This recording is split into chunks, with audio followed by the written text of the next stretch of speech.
चलिए गाइस, तो हम लोग शुरू करते हैं। And okay, we are in SMC world. ये हमारी आज से कैंडल है, आप इनकी आदत डाल लो गाइस। जितने भी न्यू लोग हैं सभी को वेलकम। मैं लाइव में आप लोगों को फ्री में एसएमसी सिखाने वाला हूँ। ठीक है, धीरे धीरे करके मैं छोटा छोटा टॉपिक आपको लेंदी वर्जन में एक्सप्लेन करूँगा। चार्ट पे ही बताऊँगा, अलग से किसी स्क्रीन पे नहीं समझाने वाला जैसे मैं वाइट बोर्ड पे बताता था।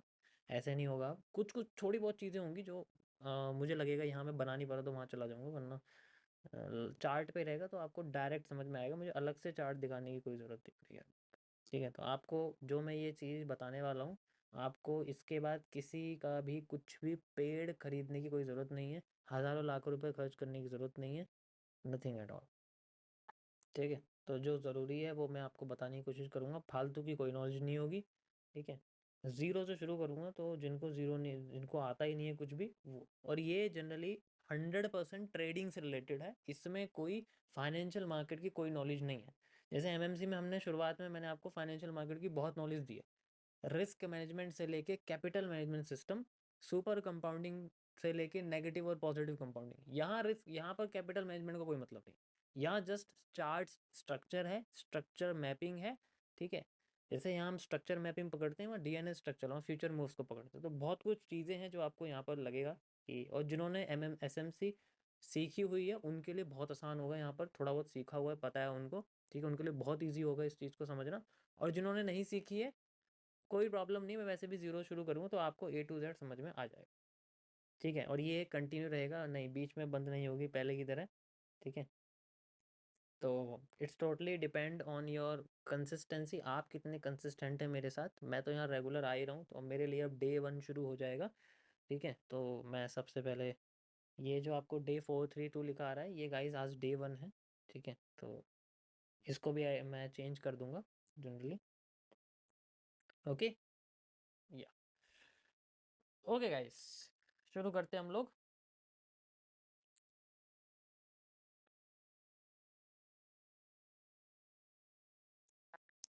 तो ये एसएमसी क्या होती है, सबसे पहले हम लोग ये समझते हैं। और इसके लिए मैं आपको सारे के सारे एग्जांपल मैं आपको गोल्ड में दूंगा और बैंक निफ्टी के 6 महीने पुराने चार्ट पे दूंगा, क्योंकि लाइव चार्ट पे नहीं बता सकते। बैंक निफ्टी और निफ्टी के चार्ट पे भी दूंगा। इंडियन मार्केट और फॉरेक्स और क्रिप्टो तीनों से रिलेटेड आपका ये सब चीज़ें रहेंगी। ठीक है, कोई प्रॉब्लम तो नहीं है। कुछ भी अगर होता है तो आप पूछ सकते हो। इसके लिए मैं एक अलग ईमेल एड्रेस क्रिएट करूँगा जिस पे आप इससे रिलेटेड क्वेरी पूछ सकते हो। पुराने जो मेरे सपोर्ट ईमेल्स हैं और जो उन पे मत भेजना ये सब चीज़ें। इसके लिए मैं अलग से एक जो है वो करूँगा क्रिएट, एंड वहाँ पर आप इसमें जनरली ईमेल भेज सकते हैं। आपको उस पर जो भी चीज़ें होंगी मैं उनको ऑर्गेनाइज करूँगा, एंड उसके रिगार्डिंग रिगार्डिंग अगली बार मैं आपको क्यूएनए के अंदर या फिर चीज़ें, मतलब ये पूरा एक लर्निंग फेज रहेगा पूरा का पूरा। ठीक है, मैं सॉल्व करने की पूरी कोशिश करूँगा। ओके, तो मैं एक एक को जवाब नहीं दे सकता, लेकिन एक जैसे बहुत सारे लोगों के जवाब एक साथ दे सकता हूँ एक बार में। ठीक है, तो एक एक करके नहीं जवाब दे सकता। लाखों ईमेल्स आते हैं मेरे पास एक महीने में, दिन में हज़ारों आ जाते हैं, आप यकीन नहीं करोगे, भरा रहता है मेरा ईमेल। चलिए गाइस, शुरू करते हैं हम लोग। So we are just learning the SMC.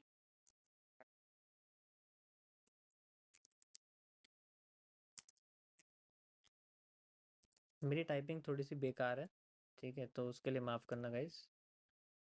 Typing और मेरी जो स्पेलिंग्स हैं वो थोड़ी ख़राब हो जाती हैं। देखो, मैं ज़्यादा पढ़ा लिखा नहीं हूँ। ठीक है ज़्यादा पढ़ा लिखा होता तो मैं 15-20 हज़ार की नौकरी कर रहा होता, तो इसलिए माफ़ करिए, या फ्रेशर में कर रहा होता। कीबोर्ड लिख दिया देखो मैंने, बात करते करते, देखो, है ना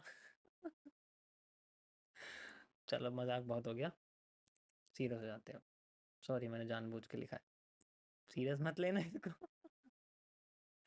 ठीक है, ओके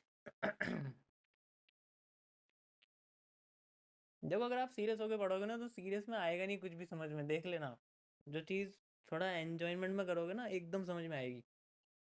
चलिए गाइस, तो स्मार्ट मनी कॉन्सेप्ट क्या चीज़ है, पहले मैं आपको थोड़ा सा इसके बारे में एक्सप्लेन करता हूँ। देखो, ये वो चीज़ है जो जनरली रिटेलर्स के अलावा जो इंस्टीट्यूशनल ट्रेडिंग होती है उनकी एक थिंकिंग है मार्केट के अंदर। जैसे मान के चलो कि हमारा कोई स्टॉप लॉस है, वो हम लगाते हैं ऐसी जगह पे जहाँ पर वो लोग बाय करते हैं। जहाँ पर वो लोग सेल करते हैं, ऐसी जगह पे वो चीज़ों को लगाते हैं। तो हम इनको ब्रेकआउट्स और ब्रेकडाउन्स कहते हैं, ठीक है। वो इन जगह पे अपनी पोजीशंस को लगाते हैं, हमारा स्टॉप लॉस लेने के बाद उस जगह से अपने आप को बाइंग या सेलिंग करते हैं। सो बहुत बड़ा गेम है इसका एक।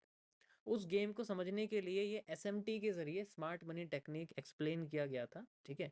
और जनरली ये आईसीटी ने क्रिएट करा है और ये बहुत लंबा है, लेकिन हम इतना बड़ा नहीं पढ़ेंगे, हम लोग वही पढ़ेंगे जो इंपॉर्टेंट है। हर चीज़ पढ़ के किसी और को पढ़ाना नहीं है, we have to just learn which is important in trading. मैं मार्केट में बैठा हूँ, मुझे 15 मिनट के चार्ट पे एनालिसिस करना है, मुझे ट्रेड चाहिए, मैं उस हिसाब से मार्केट को देखूंगा।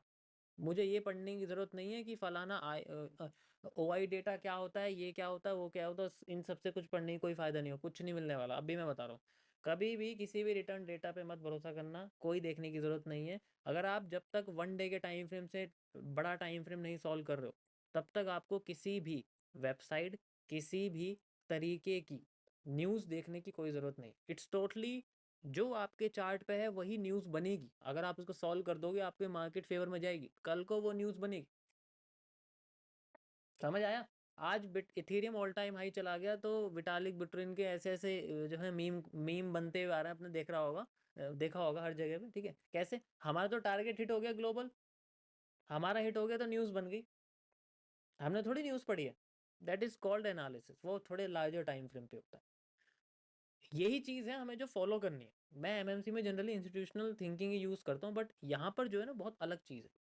तो किस तरीके से हम लोग ट्रेंड को आइडेंटिफाई करते हैं, हम सबसे पहले स्मार्ट मनी में ये समझें, ठीक है। अब इसके अंदर जो रिस्क रिवॉर्ड्स हैं वो बहुत बड़े बड़े मिलते हैं, लेकिन स्टॉप लॉसेस भी होते हैं बहुत। रिस्क रिवॉर्ड्स के अंदर मिनिमम आपको 1:5 तो मिलेगा ही मिलेगा, ऐसा हो ही नहीं सकता 1:5 से कम मिले। 1:20 तक भी जाता है। तो इसके अंदर 3 चीज़ें मैं आपको रिस्क रिवॉर्ड के हिसाब से बताऊंगा, वही सेम चीज़। जो सबसे कम होता है, जो हम कॉस्ट टू कॉस्ट पे निकालते हैं, उसे हम लोग जनरली हॉर्स के नाम से रिगार्ड करते हैं, ठीक है। हॉर्स के नाम से मतलब 1:1.2 से लेके 1:1.5 तक जो भी रिस्क रिवॉर्ड होगा, मैं उसे हॉर्स बोला करूँगा, ठीक है।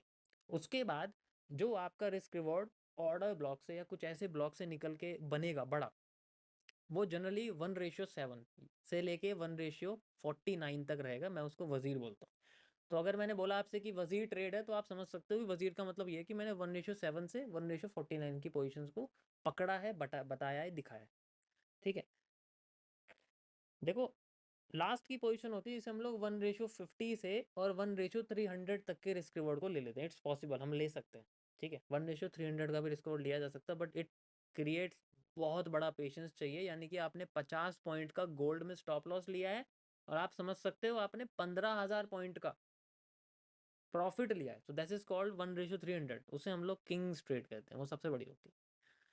तो ये मैं नाम आपको यूज़ करा करूँगा आगे जाके, जैसे जैसे मैं ट्रेड बताऊँ कि 1:7 है, नहीं, वजीर है, हॉर्स है, किंग्स है, ब्लैक किंग्स है। ब्लैक किंग होगी हमारी जब मैं सेल साइड की आपको बताऊँगा, ठीक है। तो इस तरीके से ये रहेगा हमारे पास। मार्केट दोनों साइड में फ्लो करती है, सेल साइड में भी फ्लो करती है, तो आप सेल साइड में मार्केट जाती है उसमें भी पैसा बना सकते हो। मार्केट बुल साइड में भी फ्लो करती है, तो आप मार्केट के अप साइड में भी पैसा बना सकते हो। तो यहाँ ऐसा नहीं है कि आप किसी चीज़ को खरीदोगे तभी पैसा बनेगा, नहीं, आप किसी चीज़ को शॉर्ट भी कर सकते हो। और इस चीज़ को हम लोग कहते हैं शॉर्ट करना on a particular assets derivative. Derivative मतलब उसके रिगार्डिंग में हम लोग शॉर्ट करते हैं, डेट्स इट। ज़्यादा इतना डीप में जाने की ज़रूरत नहीं है। अब ये जो स्मार्ट मनी का जो एक जोन है, उसको समझने के लिए हमें कुछ चीज़ों को पता चलना चाहिए कि एक्चुअल में जो ट्रेंड बनता है वो किस तरीके से बनता है, ठीक है। उसके लिए मैं आपको कुछ स्ट्रक्चर्स बताता हूँ, जैसे,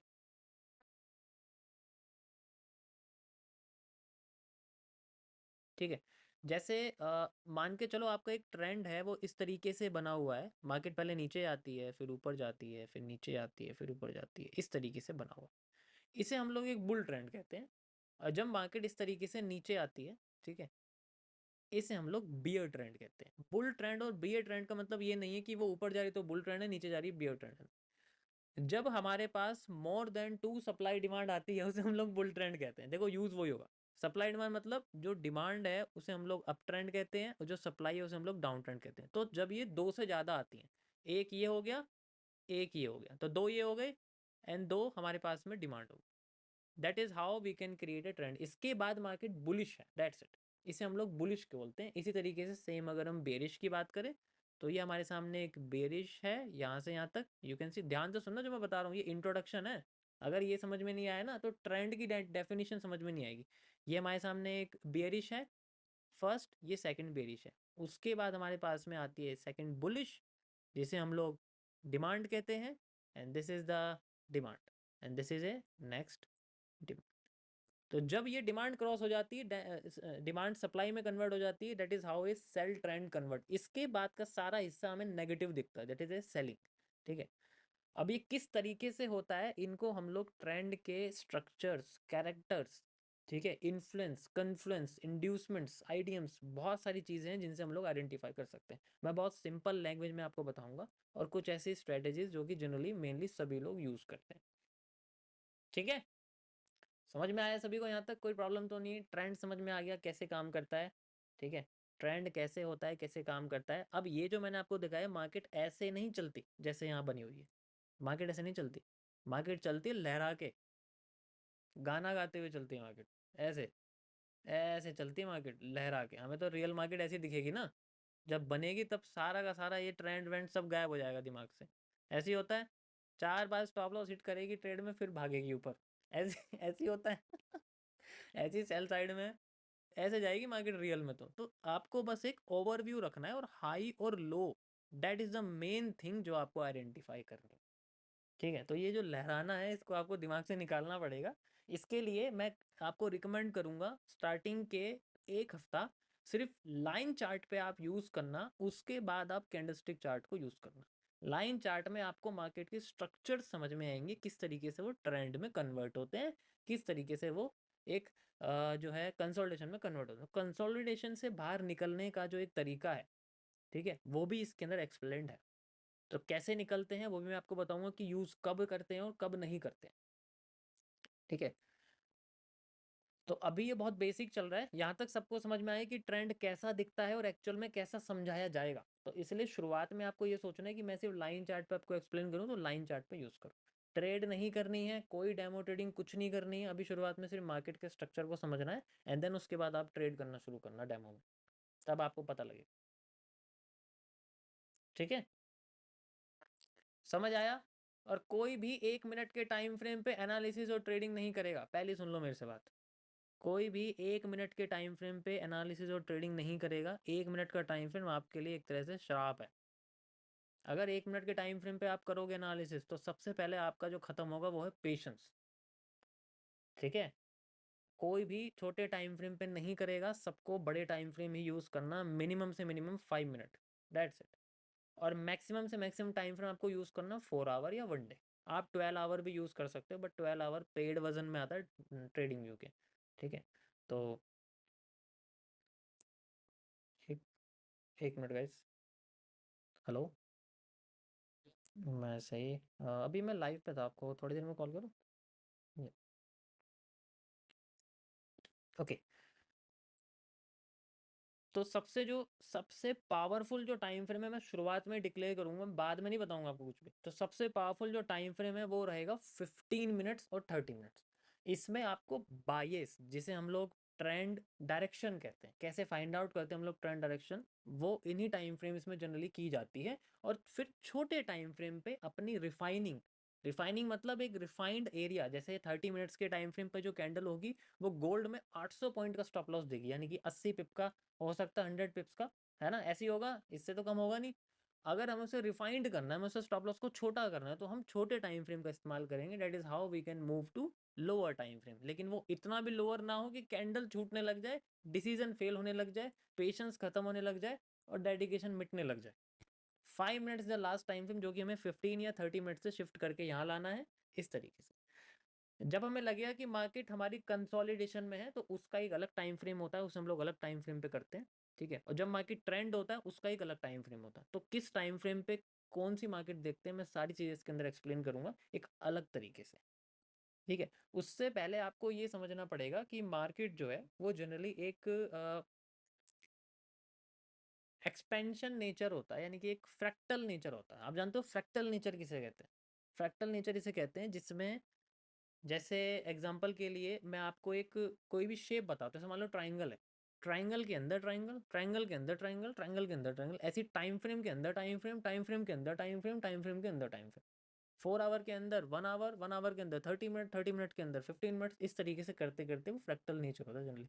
सभी यूज़ करते हैं इस चीज़ को, ये एक बेसिक चीज़ है जो आईसीटी ने सबसे पहले एक्सप्लेन करी थी हमारे सामने, ठीक है। तो इंटरनल स्ट्रक्चर, एक्सटर्नल स्ट्रक्चर, कई सारे टर्म्स है, कंफ्यूज नहीं होगे तुम लोग, मैं इस चीज़ की तुम्हें श्योरिटी देता हूँ, कंफ्यूज किसी भी चीज़ में नहीं होगी, ठीक है। किसी भी चीज़ में नहीं होने वाले कन्फ्यूज़न तुम्हें, सिंपल रहेगा सब कुछ, ठीक है, क्योंकि मैं डायरेक्ट आपको जिन्होंने इसको क्रिएट किया है उन्हीं की जो इंपॉर्टेंट चीज़ें हैं उनमें से ही निकाल के आपको बताऊँ, उनके एग्जांपल्स एंड सारी चीज़ें। अब उनकी चीज़ है यार, क्रेडिट तो देना पड़ेगा, दूसरों की तरह थोड़ी हूँ कि जो है वीडियो रिकॉर्डिंग कोई नहीं करेगा यार वीडियो रिकॉर्ड कर रहे हो तुम लोग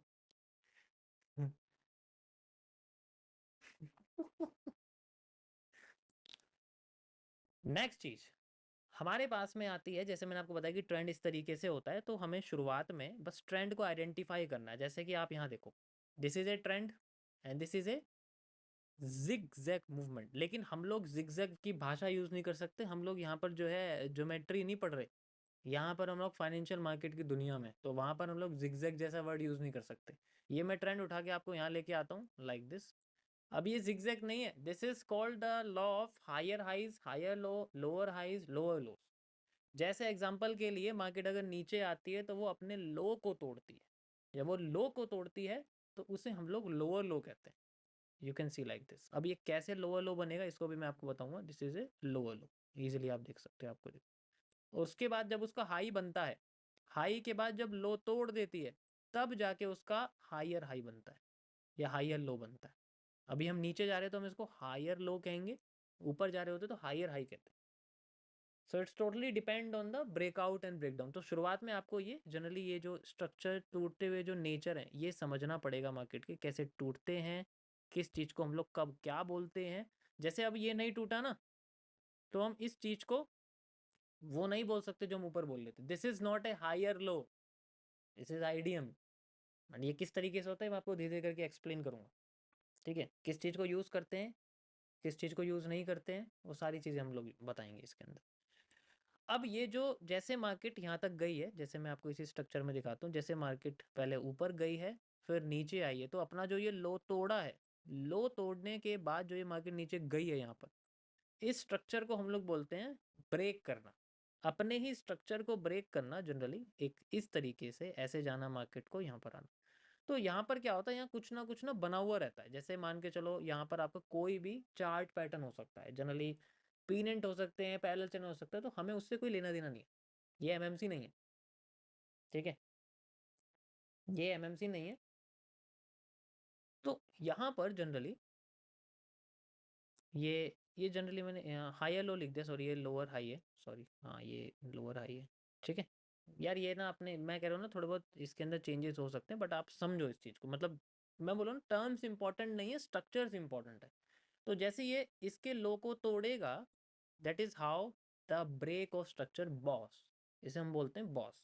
वैसे आप इसको बस भी बोल सकते हो, लेकिन इसे बॉस बोलते हैं, ठीक है, फ्रेंच से लोग बस बोलते हैं, बट हम लोग इसे बॉस ही बोलेंगे सिर्फ, ठीक है कुछ लोग हैं इसको बस बोलते हैं, आप कुछ और कंट्रीज़ की प्रोनाउंसिएशन देखोगे ना तो वो बस बोलेंगे, तो इस तरीके से होता है। तो ये जनरली जो आपको यहाँ दिख रहा है मैंने ये बताया, तो ये सारे के सारे आपके स्ट्रक्चर जो है ये आपके ब्रेक ऑफ स्ट्रक्चर होते हैं। इसका मतलब ये होता है कि एक बुलिश चार्ट पैटर्न टूटा है। ये जो आपको दिख रहा है मैंने लगा के दिखाया है, यहाँ पर आपका कोई भी बुलिश चार्ट पैटर्न हो सकता है। इन केस जैसे आपको मैं बना के दिखाऊं, कोई भी ट्राइंगल हो सकता है ना, इस तरीके से मान लो आपको कोई भी हेड एंड शोल्डर जैसा पैटर्न हो सकता है। तो यहाँ कोई भी बुलिश पैटर्न हो जो आपको दिखे बना हुआ मार्केट में, वो टूट जाता है, उसका लो टूट जाता है, this is called a break of structure. इन सब चीज़ों को हम लोग स्ट्रक्चर्स बोलते हैं, चार्ट पैटर्न्स को, ठीक है। इन सब चीज़ों को हम लोग चार्ट पैटर्न बोलते हैं, स्ट्रक्चर्स बोलते हैं। समझ में आया यहाँ तक सभी को, ब्रेक ऑफ स्ट्रक्चर समझ में आ गया। अभी बताऊंगा इसका यूज़ क्या होगा, ठीक है। पहले इसको समझो कि ये है क्या, ऐसा क्यों होता है, और अगर ये हो गया तो बुलिश पैटर्न की पावर खत्म हो चुकी है, अब ये हिस्सा is a dead, this zone is a dead, इसका अब कोई यूज़ नहीं, दिस इज ए डेड, ये बुलिश नहीं करना चाहता, नहीं कर पाया। जैसे एग्जाम्पल के लिए एक हैमर का बनना, ठीक है, एक हैमर का बन जाना और हैमर के बनने के बाद मार्केट का उसके लो को तोड़ देना। अगर मार्केट यहाँ से लो तोड़ गया तो हैमर की पावर खत्म होगी ना भाई। हैमर क्या है, बुलिश ही तो पैटर्न है। तो अगर हैमर टूट गया तो उसकी बुलिश पैटर्न, उसकी बुलिश पावर खत्म हो गई। सेम चीज यहाँ पर आप एक समझो कि एक हैमर बना हुआ था और उसके हैमर को तोड़ दिया गया। हैमर इज ए, तो उसका जो लो है वो जनरली ब्रेक ऑफ स्ट्रक्चर। समझ में आया? कोई प्रॉब्लम तो नहीं है? ओके या बहुत सिंपल है। अभी मैं बहुत सिंपल रखूँ, डे 1 है, ज़्यादा आपको जो है इतनी डीप में नहीं बताने वाला। अब इसी तरीके से मार्केट अगर चलती रहती है, ठीक है, तो ये अपना जो है ब्रेक ऑफ स्ट्रक्चर करता रहता है। ऐसे करके ये करता रहेगा, यहाँ से देखो इस तरीके से करता रहेगा, फिर ये ऐसे करता रहेगा, ठीक है। अब इन केस अगर मान लो हमारे पास ये स्ट्रक्चर इस तरीके से आ रहा है तो मार्केट ट्रेंड को फॉलो कर रही है, दिस मीन्स ये, तो इसे बोलते हैं trend following nature. When market break the break of structure, इसको हम लोग बोलते हैं ट्रेंड फॉलोइंग, मतलब मार्केट नेगेटिव में जा रही है, मार्केट पॉजिटिव में जा रही है। सेम ये चीज़ पॉजिटिव साइड की होती है। जैसे अगर मैं आपको इस तरीके से करके दिखाऊं तो इसमें ब्रेक ऑफ स्ट्रक्चर ऊपर होता है, इसमें स्ट्रक्चर आपका ऊपर होगा। क्यों होगा? क्योंकि जब मार्केट ऊपर जाती है तो बियरिश सीसीपी बनती है। बियरिश मतलब चार्ट पैटर्न बनता है, लैंग्वेज मेरी समझ लेना, सीसीपी मतलब चार्ट पैटर्न आप कह सकते हो, चार्ट पैटर्न बनता है। तो यहाँ बियरिश चार्ट पैटर्न या बेरिश चार्ट पैटर्न या बेरिश चार्ट पैटर्न, ये मार्केट को गिराने की कोशिश करता है, ठीक है। और इनके ऊपर ही लगे रहते हैं, जैसे एक शूटिंग स्टार है। शूटिंग स्टार क्या होता है? एक हैंगिंग मैन है। हैंगिंग मैन क्या होता है? These are the bearish pattern. अगर हैंगिंग मैन के ऊपर का हिस्सा टूट जाए तो हैंगिंग मैन खराब हो जाएगा, बेकार हो जाएगा। सेम चीज हमारी यहाँ पर होती है, ये पैटर्न्स में कन्वर्ट होते हैं, चार्ट पैटर्न्स होते हैं, एक कैंडल नहीं होती, बहुत सारे पैटर्न्स होते हैं। अगर आप डीप में पढ़ोगे तो एक हैमर ही दिखाई देगा, सॉरी एक हैंगिंग मैन ही दिखाई देगा, जिसको ब्रेक करके मार्केट अपसाइड में जा रही है। तो जब वो अपसाइड में जाती रहती है तो ऐसे में जो स्ट्रक्चर्स हैं, जो ब्रेक ऑफ स्ट्रक्चर हैं आपके, वो बनते हैं ऊपर की साइड, क्योंकि मार्केट ने अपने नेगेटिव पैटर्न्स को ब्रेक कर दिया है। That's how the break of structure, ऐसे बनता है एक बुल ट्रेंड। अब वही चीज, मार्केट इतनी स्मूथ नहीं चलेगी, वो चलेगी लहरा के इस तरीके से। अब उसमें कैंडल्स को फाइंड आउट करना वो बड़ा ही लचीला और सरदर्दी वाला काम होता है, बट अगर हम इसको पहचान लेंगे then we can use it, ठीक है। समझ आया? कोई प्रॉब्लम तो नहीं है? सिंपल, ट्रेंड समझ में आ गया कैसे बनता है। अब मैं आपको ये दिखाता हूँ चार्ट पे कैसे नज़र आता है, ठीक है। तो पहले हम लोग चलेंगे ये सबसे सिंपल वाले चार्ट के पास, यहाँ पर चलेंगे, ठीक है। तो जैसे मार्केट में ये आ रहा है, ये सबसे सिंपल चार्ट आपके सामने बना हुआ है मार्केट में। तो मार्केट में लाइन चार्ट में हम लोग चलते हैं, और लाइन चार्ट में हमारे पास जैसे ये हमारे पास में हाई है, ये हमारे पास में हाई है, ठीक है। तो ये हाई आया, ये इसका लो बना, लेकिन हाई नहीं ब्रेक करा, लो बनता गया, ये कर दिया इसका लो ब्रेक, ठीक है। तो ये हाई किसी काम का नहीं है, this is break of structure, BOS. Next ये हमारा एक बीओएस, ठीक है। नेक्स्ट ये हमारा एक बीओएस, इस तरीके से ये बनता जा रहा है। नेक्स्ट ये हमारा बीओएस। अब ये रह गया, ठीक है, अब ये हमारे पास रह गया। तो अब ये रह गया और इसके बाद मार्केट ऊपर क्यों चलेगी, इसका एक्सप्लेनेशन मैं आपको बताता हूँ next. This is called break of structure. Trend follow करता है, एक भी टूटने से रह गया और मार्केट ने अपने अपर स्विंग को यानी कि अपने हाई को ब्रेक कर दिया यहाँ से। That is how trend changes. और जब ऐसा होता है, जैसे एग्जांपल के लिए मार्केट यहाँ से नीचे जा रही है तो हमारा नीचे का हाई, जो ये हाई बनते जा रहे थे, ठीक है, ये जो हाई बनते जा रहे थे, ये तब बनते हैं जब मार्केट अपने स्ट्रक्चर को तोड़ती, तभी इनको हम लोग हाईज बोलते हैं, ठीक है। तभी बोलेंगे इनको, ऐसे नहीं बोल, अगर मार्केट ने लॉ नहीं तोड़ा ना उससे पहले उठ गई तो हाई नहीं है वो बस एक सिंपल सा एरिया है जो बना हुआ है हाई की तरह दिखने वाला, ठीक है, लेकिन वो हाई नहीं है। तो ये वैलिड कब होगा? ये वैलिड तभी होगा जब आपका ब्रेक ऑफ स्ट्रक्चर जनरली, अरे ब्रेक ऑफ स्ट्रक्चर आपका टूट जाएगा, उसके बाद ही हम इसको एक हाई बोलेंगे। यानी कि एक लोअर हाई, ऊपर से नीचे बना हुआ है तो लोअर पोजीशन पे, और ये ऊपर है तो इसे हम लोग हाई बोलेंगे, that is how a lower high form. समझ में आया जैसे यहाँ बना हुआ है?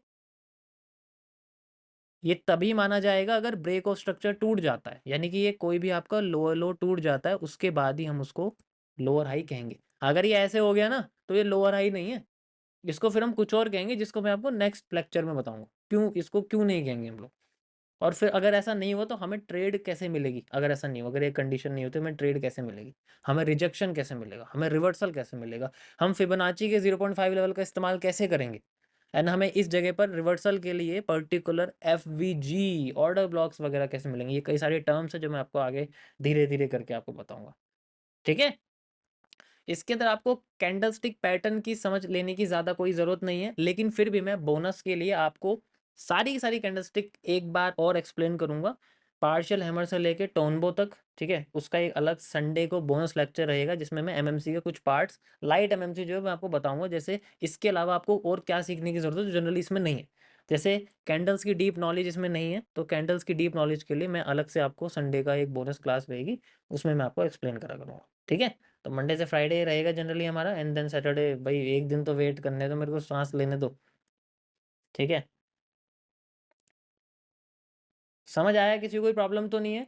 अब यहाँ पर जैसे ये लोअर टूट गया, now this is known as the lower high LH, this is LL lower low, and उसके बाद ये कंटिन्यू होता रहता है और इस तरीके से ये अपने आप को लोअर लो, लोअर हाई, लोअर लो आप कह सकते हो, ये बनते रहते हैं। ठीक है, इसी तरीके से मार्केट ऊपर जाती रहती है। तो ये वाला जो पोर्शन है this is the higher low, ये हाई पे है तो इसे हम लोग हायर लो कहते हैं, और ये ऊपर चला जाता है इसे हम लोग हायर हाई कहते हैं जनरली, क्योंकि ये हाई है और हाई है। ठीक है, हाई पे बन रहा है यानी कि बुलिश है और ऊपर की साइड बन रहा है, तो दैट इज ये जितने भी आपको दिख रहे हैं सारे आपके हायर हाई जनरली बनते हैं। समझ आया? कोई प्रॉब्लम तो नहीं है किसी को? इनका आगे यूज होगा इसलिए ध्यान से समझ लो किस तरीके से मार्केट के किस पोर्शन को क्या कहते हैं। अगर मैं बोलूँ ना हायर लो, आप देख रहे हो मार्केट के बुलिश कैंडल को, किसी भी बुलिश कैंडल को। ठीक है, तो वो प्रॉब्लम है फिर बाद में उस चीज को लेके। अब अगर मान लो ये मार्केट बियरिश से बुलिश कब होगी, बीच में जो एक स्ट्रक्चर है जिसकी वजह से ये होगी, उसको मैं आपको कल समझाऊंगा। नाम उसका बता देता हूं, which is known as the change of character चॉस एंड IDM इंड्यूसमेंट्स। यहाँ इंड्यूसमेंट्स की अलग डेफिनेशन है, हम इंड्यूसमेंट की अलग डेफिनेशन। तो इन दोनों की वजह से कैसे ट्रेंड चेंज होता है with the help of order block FVG, धीरे धीरे करके मैं आपको एक्सप्लेन करूँगा। तो आज के लिए गाइस इतना टॉपिक था छोटा सा, आई होप आप लोगों को समझ में आएगा। डेफिनेशन है यार, मैं ज़्यादा एक्सप्लेन नहीं कर सकता ना, वरना दिमाग फट जाएगा आप लोगों को। समझ आया? कोई प्रॉब्लम तो नहीं है? अब आपका काम क्या है, आज का टास्क भी मैं दूंगा डेली। आपका आज का टास्क है कि आपको इस तरीके से higher high higher low, lower high lower low, higher high lower low, higher high lower low, इस तरीके से। ठीक है, आपको समझना है, चार्ट पे बना के देखना है, इस पे चार्ट पे बना के देखना, शुरुआत में लाइन चार्ट पे बनाना, ठीक है, अच्छे से, और उसके बाद फिर बाद में कैंडलस्टिक चार्ट पे बनाना। फिर इसमें कौन सा हायर हाई बनेगा कौन सा हाई हाई नहीं बनेगा वो मैं आपको बताऊँ, क्योंकि उसी से पता लगेगा कि चेंज ऑफ करेक्टर कौन सा है।